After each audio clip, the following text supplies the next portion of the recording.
Okay, good morning, everybody. Hope everybody is well. Weeks are flying by. The summer is flying by. L'chaim, for those that are still enjoying the coffee. This is round two for me.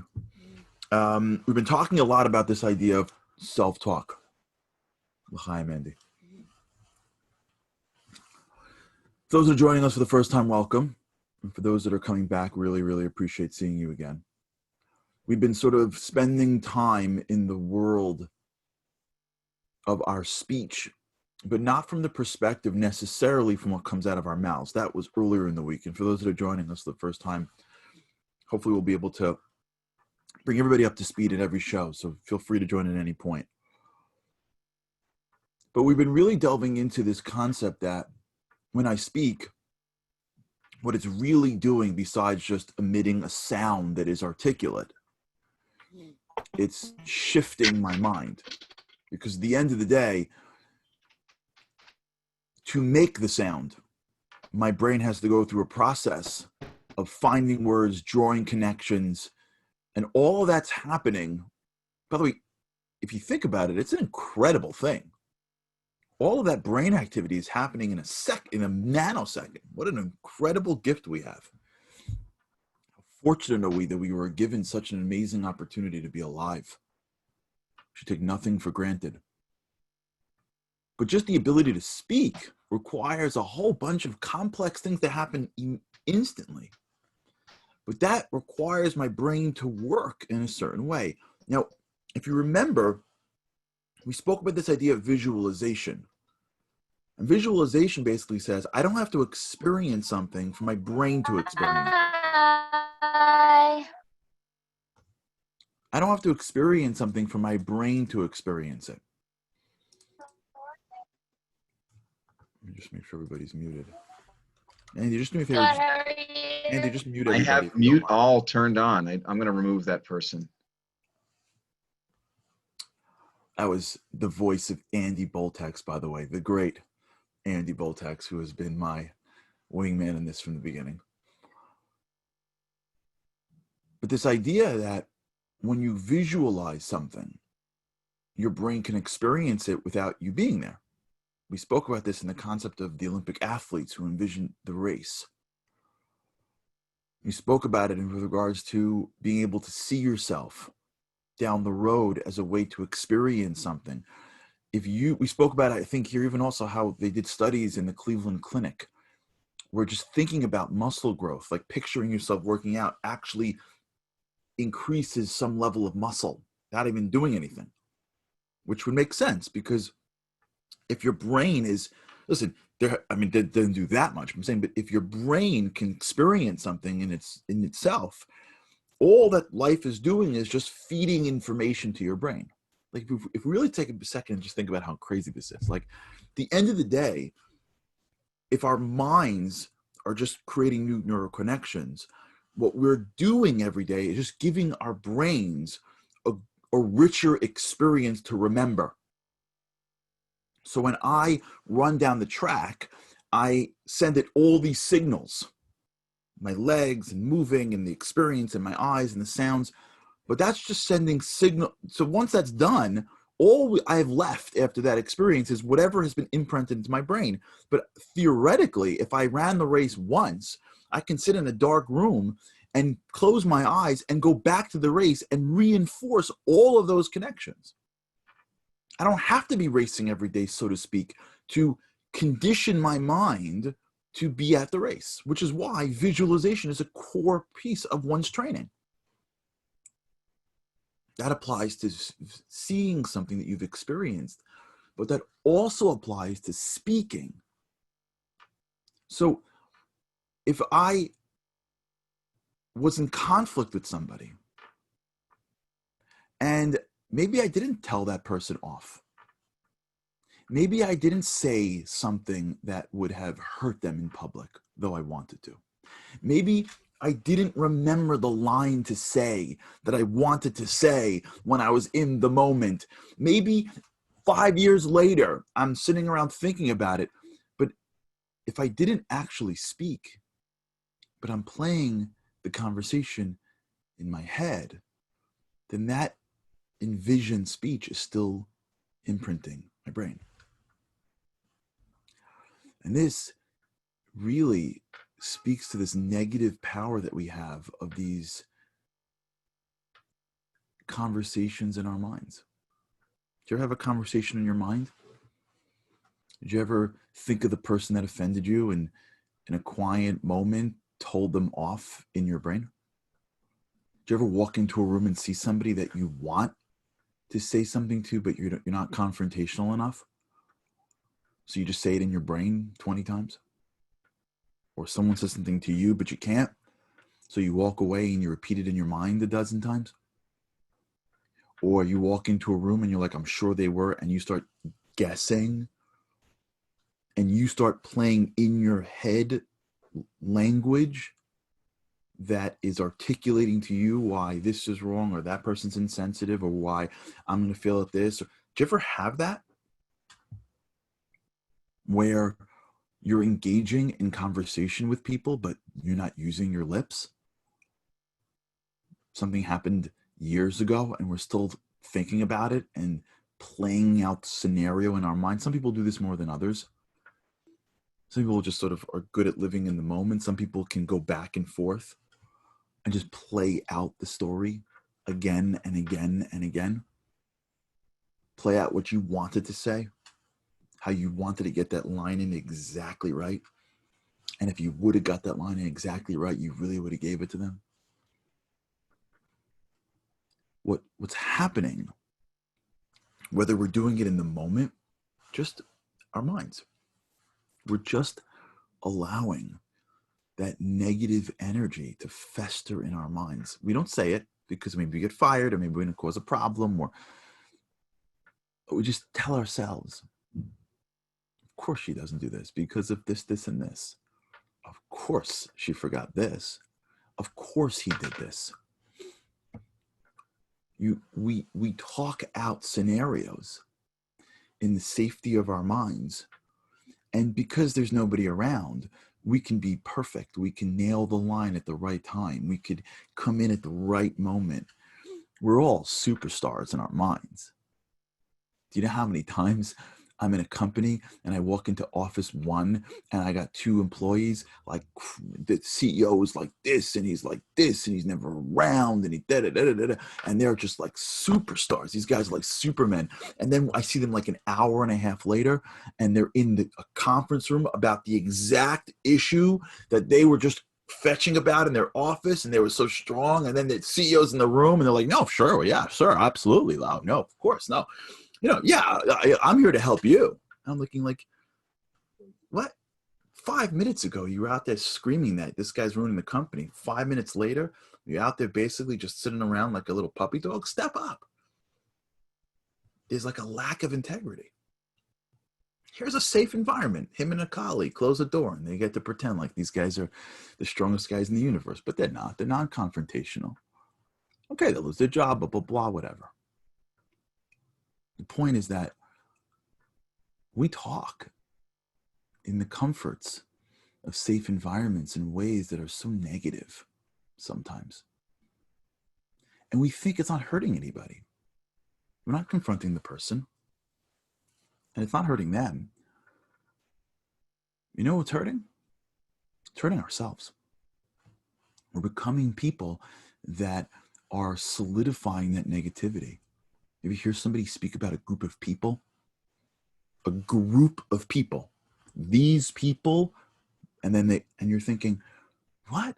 Really? All those people? You don't even know those people, but they don't care because they're not speaking in front of the group of people. They're speaking in the safety of a few people that are just going to nod, agree with them, or just let them talk. And it seems like, what happened? Nothing happened. We're just talking to ourselves, to my head. Walk by a thing. This happens sometimes. You can almost feel it if you identify with a specific group, and let's say you cut someone off, and then you can almost see that, like, you people. You ever had that, like, you people? And you can see the brain of the other person like just going through this. Oh, you people are We do it ourselves. We read something in the news and go, you know, they're all crazy. It seems like it's not a big deal. It's just envisioned speech. But it's a big deal. Because what envisioned speech does is it solidifies the speech in our brains. It makes us quicker. It builds the neural connections of negativity. It makes us quicker to judge that person. So if you're sitting around and you're judging someone in your mind, well, when you actually create a relationship with them, it makes it a lot quicker to judge them again. You're like primed to see the negativity in them. You're like primed to see the problem in them. But I think even maybe more importantly, it just solidifies negativity in our own minds. And if you remember, we discussed how your brain, the script in our brain isn't like a very clean process. We don't like download a file that says, here's like 10 lines. We just have like a whole bunch of connections that come at us. And our brain hits a new scenario and starts to draw new connections. So for all we know, we're sitting around envisioning talking about somebody else and creating all these negative scenarios in our brain. And then a year later are in a similar scenario, and somehow the script is negative, and the script could be negative because we put it in. We put it in about somebody else. We've been self-talking about whoever for so long that when we come at it, either we come across more sensitive, either what we pull from our brain when we speak has that underlying tone of negativity. We don't even know why. There are people, you walk into a room and it's just negative. They're not even trying. I know someone like this. Negative. He'll walk into a room. He's the best guy in the world. Will walk into a room and it's almost guaranteed he will find something in the room that, as you see this guy, he can't wait till he gets home to eat. He's got to look at this guy's plate on the smorgasbord at the win. Really? And he doesn't even know. He doesn't know. Nobody. He has no concept that he's a negative person because he's been doing this in his head for so long. It just feels like, what? The guy's at the smorgasbord. Like, how big can your plate fill up? Like, what? There's only 6 pieces to the band. Like, what? I mean, like, the rabbi spoke for like 20. I mean, what? What we have to do as we build this whole week in recognizing that our thoughts are just film, and we, the essential I, is powering that film. What we have to do is just to start to feel that negative thought and say, I'm out. I'm out. I don't want to deal with it. I'm out. Let it go. Pass through. I know I could 7 years ago tell, I got it. Just pass it through. I know. Pass it through. I don't want to forget level 2, which is seeing the best in people. Forget that. Level 1 is I don't want to engage in this. It's like there's a sense you turn to your negative thoughts and you go, I got it. I just want to hear it. Like, I got it. Just keep on going. I hear. Keep on going. There's like a disconnect you can do. It doesn't require us changing that thought. It doesn't require us thinking positively. It doesn't require us to like look at somebody who's yelling at us and find the fact that maybe he really is a good guy. Forget that. It's just sitting back when a negative thought passes by and not allowing that negative thought to be a envisioned conversation for 20 seconds. It's just being in a scenario, and when some negativity comes our way, our first reaction is, I still want to. I don't want to engage in it. I don't want to, yeah, he is like that. She is like that. Maybe, I don't know. I don't want to go and get into the world of, do you know what he did and she did? And remember 6 months ago? And the whole thing that goes on in the mind of husbands and wives and parents and children and in-laws. This is life. Community members, this is life. We don't want to confront people. And the people that have no filter. I I mean, also, that's not a great thing. I'm not saying every time something negative comes in, just let it out. There are people like this. They just walk and say whatever they want. It's like there's no filter. Yeah, I operate in society. Society requires a filter. I don't care not everything in your brain needs to come out. Yeah, like Richard just said, nothing good, say nothing. But I really want to push it further, which is if you have nothing good to say, don't even think about it. It's so critical. It's so much of what we're thinking about that happened yesterday is just our way of inserting ourselves in something that already happened because we don't feel like we're in control of it. Listen, if you're doing something with somebody and it's wrong and then you're going to do it again in the future, yeah, think about it. If it's about the future, you can prepare yourself. You can think through. But when you're in the moment and you're thinking about the past, the negative thoughts serve very little benefit outside to just solidify negativity in ourselves and almost guarantee that the people around us are not going to be able to get the best of us. Because the best of us is positive. We could be aware. I'm not saying be a Pollyanna. This stuff, we're going to hopefully next week start to break out to more physical things. I think when we spend too much time in our brains, it can get a little much. So we're going to have to shift out for a little bit. But to really, for this week, to close out, tomorrow is our Q&A day. To really close out this concept, we have to sort of really see it. And if all we do, by the way, is do this once a day, that's amazing. Like, if all we do is one time, yeah, Ariel is a great one. Accepting and releasing versus fighting and resisting. That's exactly what I'm getting at. I'm not saying you're resisting the negative thought. Exactly. The word, Ariella, thank you. The word is releasing the negative thought. If all we do once a day is as opposed to engaging, shining any light in that negative thought that comes in, if all we do once a day, try to do it for the first negative thought that hits you during the day. Add that to our list of rituals that we're building together. Add the list to the list of rituals once a day, one time a day, when I feel that negative conversation about to take place and I'm ready to go fight in my brain because I want to feel right and I want to feel strong. And the reason why I didn't say something in public was either because it was going to hurt them or I'm too scared or I don't want to be confrontational or whatever it is. But now that I'm in my brain, I got to tell that person off.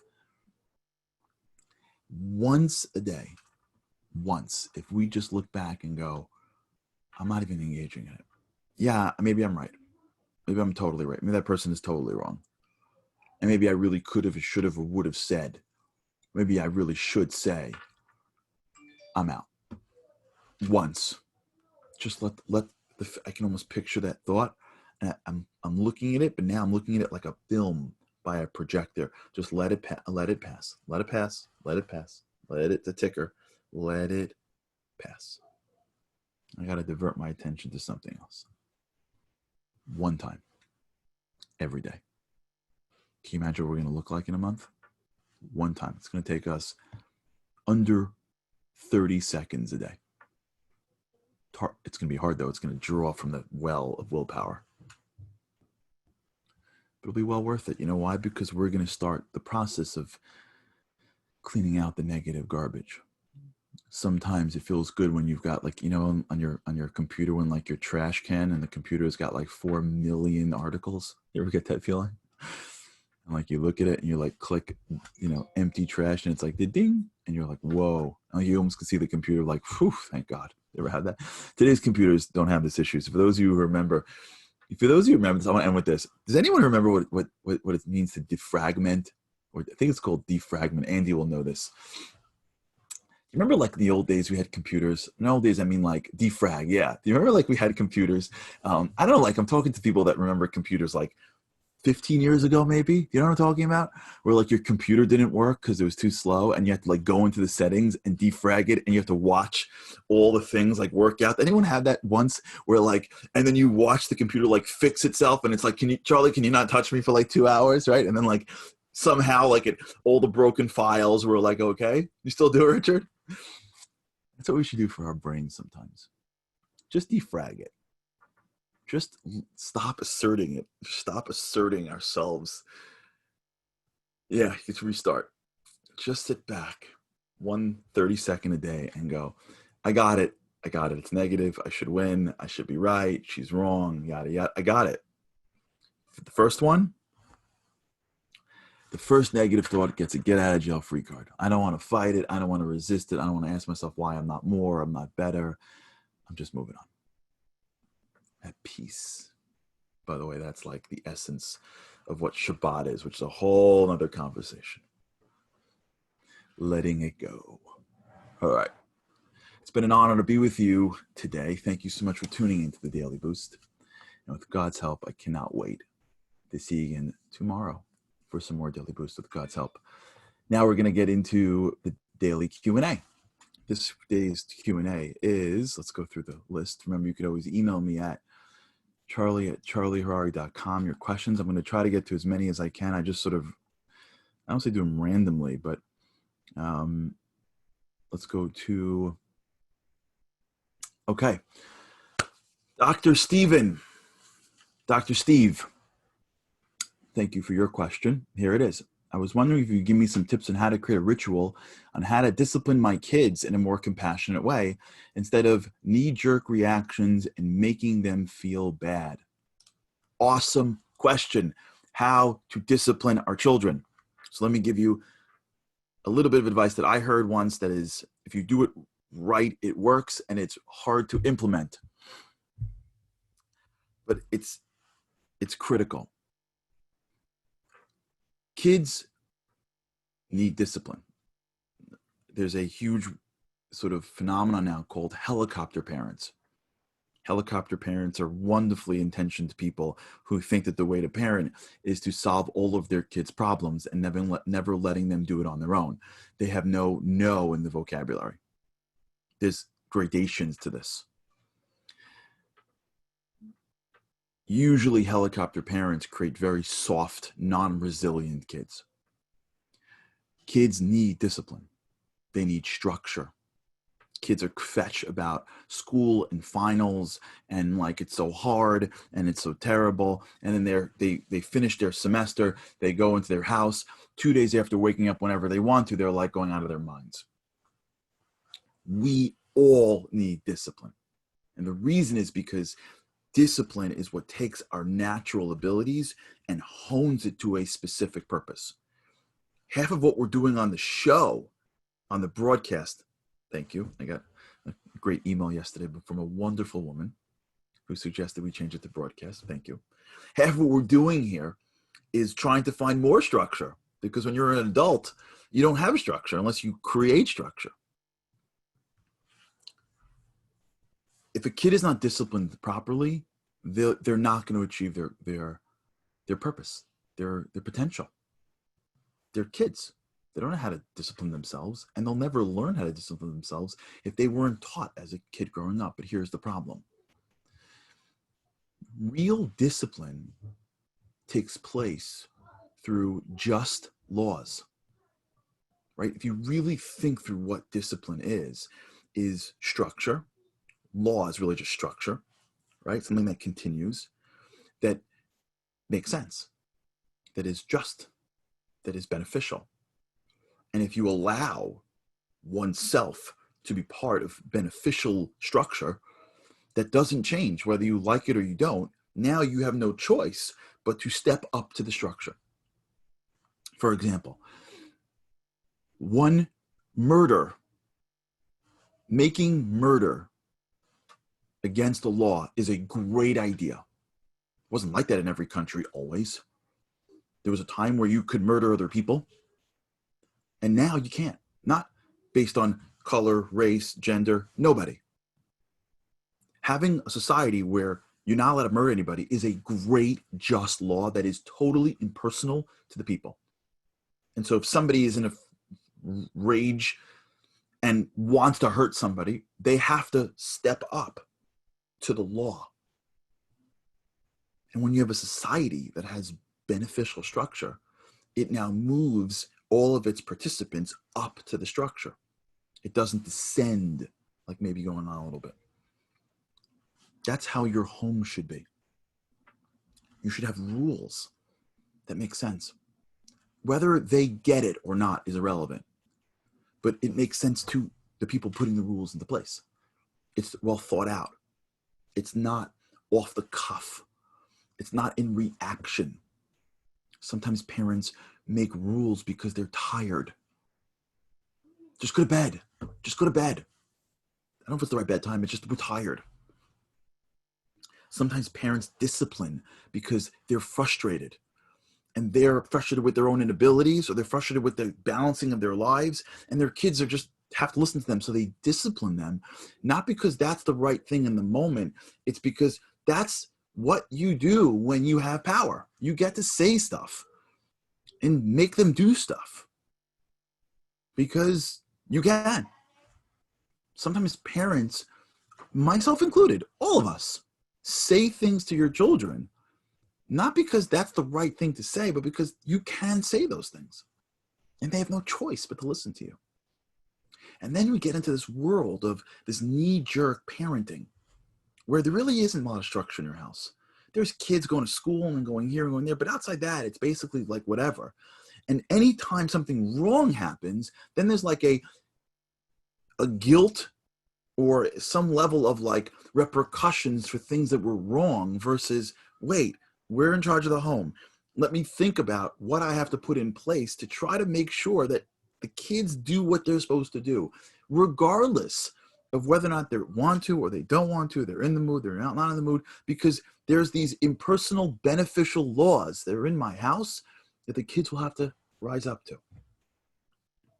So if there's a way, and you at first create positivity connected to that. So let's assume everyone's got to clean your room.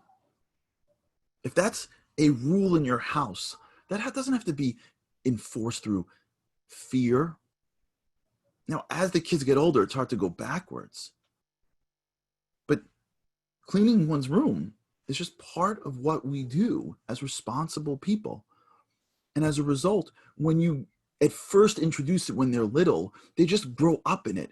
If you have to introduce it later on, it's harder, but you introduce it with positivity, or at the very least, you introduce it with a sense of, this is good for you and good for us. It makes sense. Your room should be cleaned. What ends up happening is they don't clean their room, and then one day a parent walks in and sees the place a pigsty and then goes off. And the kid's like, what? You didn't even make a big deal because it's dirty. They don't even have the muscles of what they're supposed to be doing built in. To be told what they're not supposed to be doing is like, what? Now, it's intuitive to mom. It's not intuitive to the 13-year-old boy. Mom thinks things should be clean. A 14-year-old teenager doesn't. A 14-year-old teenager, especially boy, things shouldn't be clean. I don't know, like it's better not to make my bed. But the hard part about parenting is the implementation of rules that make sense. And allowing those rules to stick, whether the kids like them or not. Not because you can, but because that's what's best for the kids. And so when we have a proactive approach to parenting, when there's like a time where mom and dad, or mom/or dad, depending on if you're raising a kid with two parents in the house or one parent in the house, also depends on whether you're raising a kid who's 18 and 20 versus a kid who's 6 and 7, so it has to adapt. When there's some level of thought of what do we want our kids to do? What do we want them to this? And how do we want them to do this? And what should we be doing? What should we be modeling as what's going to be what our family does? That whole strategy of how do I place a structure in my home that's going to give my children the ability to grow, that's where the hard work comes in. implementing rules and enforcing rules really come after that work. So if you find yourself always responding to the kids or responding to situations, flip it and say, okay, if I'd have to be proactive, how can I do this? What can I ask my kids to do? What can I bribe them with, so to speak, positive reinforcement in the beginning? Yeah. It's much more complicated for split parents. That's a very good point. Hopefully, let's pick this up. It's 9:30. Let's pick this up. Maybe tomorrow we'll talk a little bit more about parenting, because this also plays into the world of culture, family culture. All right, let's continue this. Have an incredible day. Thanks so much for tuning into the Daily Q&A. And with God's help, I cannot wait to see you again tomorrow.